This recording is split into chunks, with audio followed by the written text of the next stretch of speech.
আজ আমার প্রাণ গৌর হরি। আমাদের যে কোনো লীলা পরিবেশন করার আগে গৌরচন্দ্র আস্বাদন করতে হয়। গৌরচন্দ্র কেন আস্বাদন করতে হয়?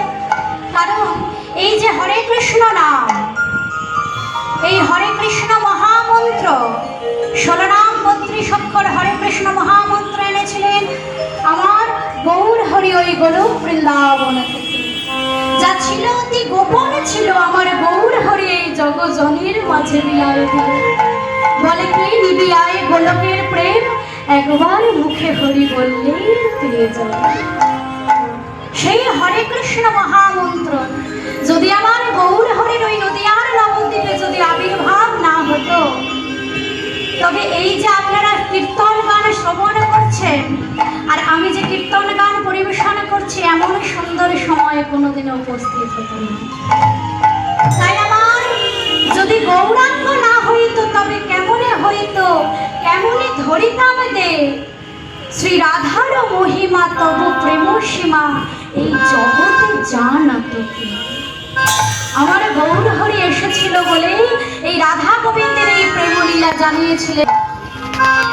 তাই আমার বলছে রাধা কৃষ্ণ একই আত্মা, দুই দেহ ধরি অনন্য বিলাস রস আস্বাদন করি। সেই দুই দেহ এবে চৈতন্য গোসাই লীলা রস আস্বাদিতে দোহে এক ওঠা। বহির কৃষ্ণ আমার অন্ত কৃষ্ণ, বহির গৌর মানে অন্তরে কৃষ্ণ ভাব, বহিরে রাধা ভাব। রাধা কৃষ্ণ মিলিত বিগ্রহ আমার গৌরাঙ্গ তনু, তার মধ্যে কৃষ্ণ ভাব।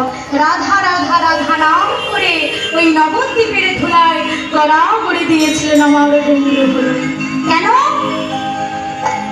কারণ পূর্বে কৃষ্ণ আমার, শ্রীকৃষ্ণ চৈতন্য, শ্রীকৃষ্ণ আমার রাধারানীকে বলেছিলেন কই ছন প্রেম রাধা প্রেমা, কই ছন তম মধুরিমা, কই ছনে গুণেতি হব হইল পুরাণ ছোট ভাবে বিধ।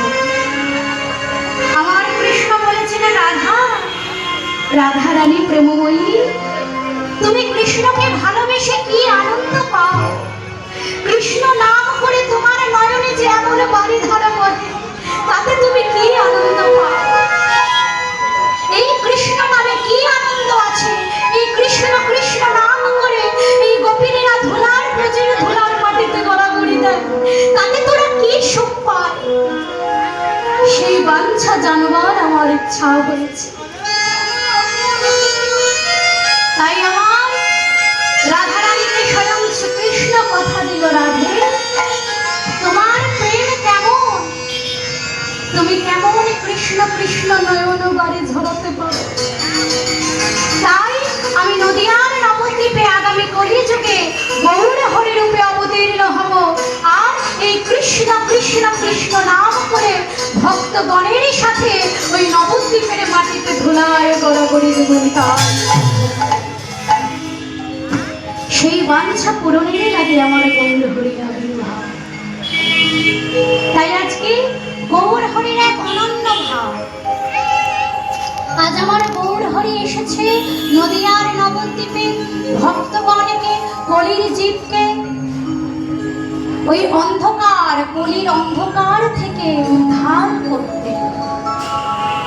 আজ আমার গৌর হরি সকল ভক্তগণকে নিয়ে আনন্দে ওই সুরধ্বনির তীরে যাচ্ছে, নৃত্য করতে করতে, নগরা করতে করতে।